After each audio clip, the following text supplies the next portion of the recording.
Thank you, Bobby. Alright, So our phone's gonna turn on and it'll be loud. Let's see if this thing starts.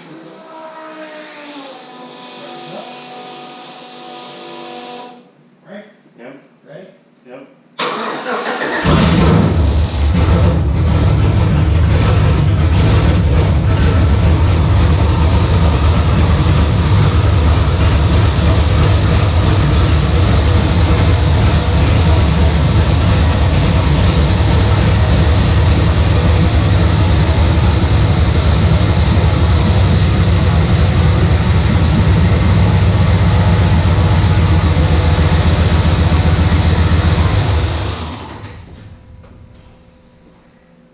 Just gotta figure that out.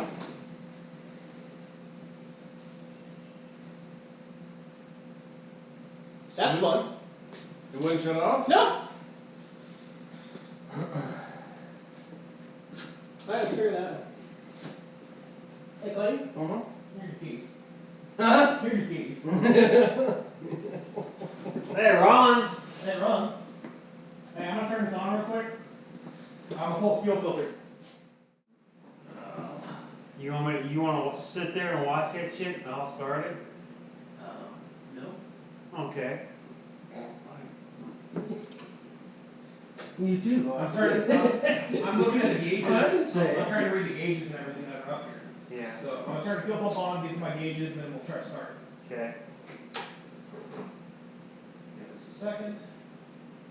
Hey, I'm gonna put it on. Let's see, you have the relay back in. Put the relay back So why is the transmission side powering the fuel pump? in. Hold on.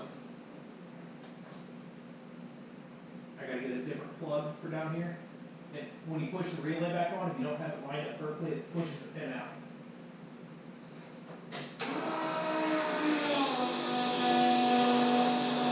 There's the winding witch of the west. Alright, so monitors, sensors, everything's good on here right now? Okay. So the fuel, so when you cut the key, it is killing power to that? Right now, Okay. right?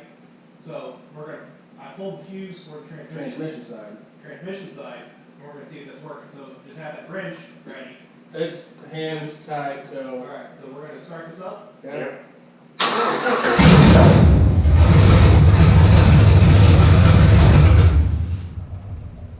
So that's the problem. Now I gotta figure out how to make it work. What's the problem? We're backfeeding Through the transmission? through the transmission. Okay. Yeah. So I gotta find a different ignition source to turn the transmission side on. Because I just pulled that fuse. Right. It's running, right? So I'm gonna start it back up, and I'm not gonna hammer it, but I'll give it a little bit of throttle. Let it come up to 10, then we'll check some stuff. We don't have any radiators. I mean, not to 10, just let it run for a second. I want to just hear, make sure we don't get no more whine.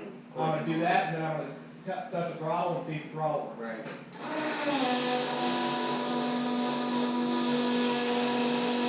This is really gonna think it's a racetrack with that thing. If somebody wants to watch that fuel pressure gauge while it's running too. So, ready? Yeah.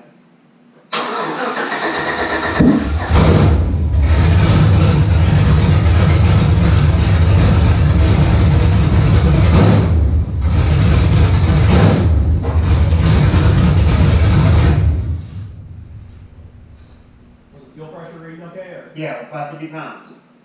Where it's supposed to run. Perfect. I think the reason. All right, so we have the truck running today.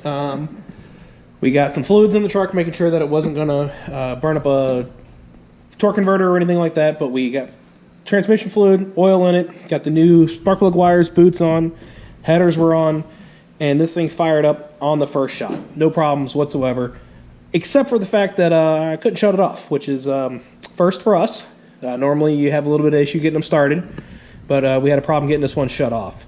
And that has to do with me and my wiring on there. The Holley system automatically already tells you that if you wire something up wrong in a specific case, that it may backfeed from the transmission to the ECU and power the truck. So when you shut the key off, it wouldn't shut the engine off. And that was the issue that we had. So we had to pull the battery cable, and that killed the engine. But otherwise, it ran, it started, it's doing what it's supposed to be doing right now. So There's no faults to the Holly system. That's a fault on my part, but it did start. It did run. Basically, the big air pump hanging in the front of this thing right now is working really well. So we're gonna get a radiator that's out of the shop right now. We're gonna get that in. All the belts and pulleys on. Make sure we have the power steering on. All the adapters that we're gonna need for that to put some braided lines on those. But everything right now seems to be going as the plan, and we're just working through the process of making sure that we basically don't backfeed the ECU. Again, that's on me, but.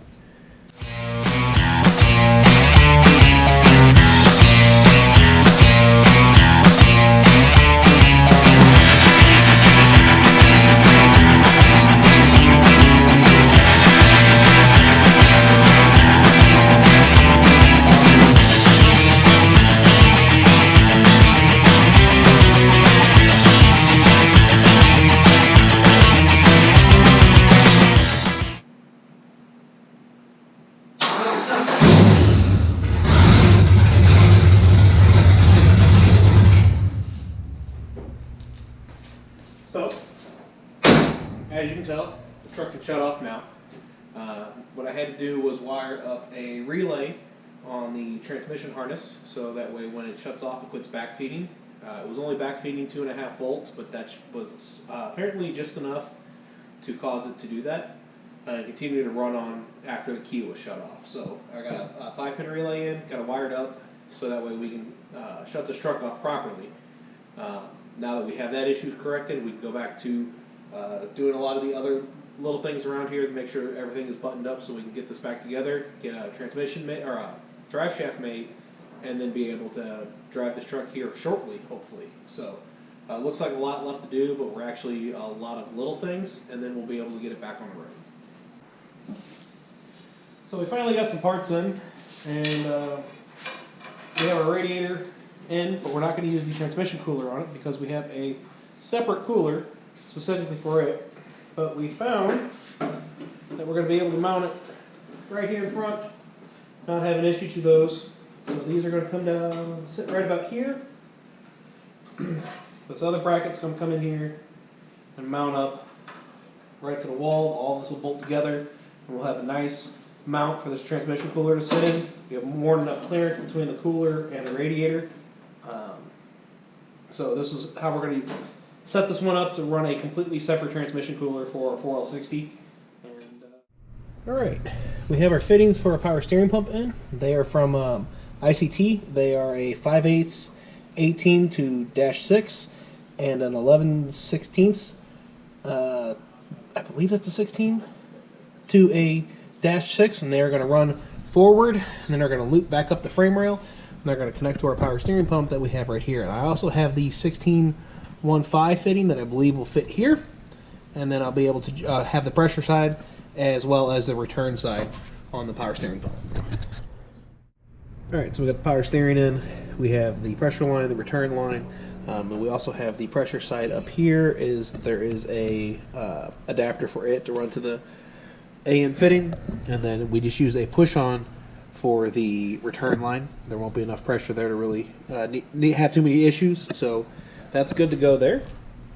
We're working with the transmission lines right now. We're going to run these 180s, run the lines down to the frame rail, and then I've just put in some pass-throughs right here on the frame rail for the transmission lines to run back. So those will be on the project for tomorrow, but I got some other stuff I got to do, so we'll be a little late starting tomorrow.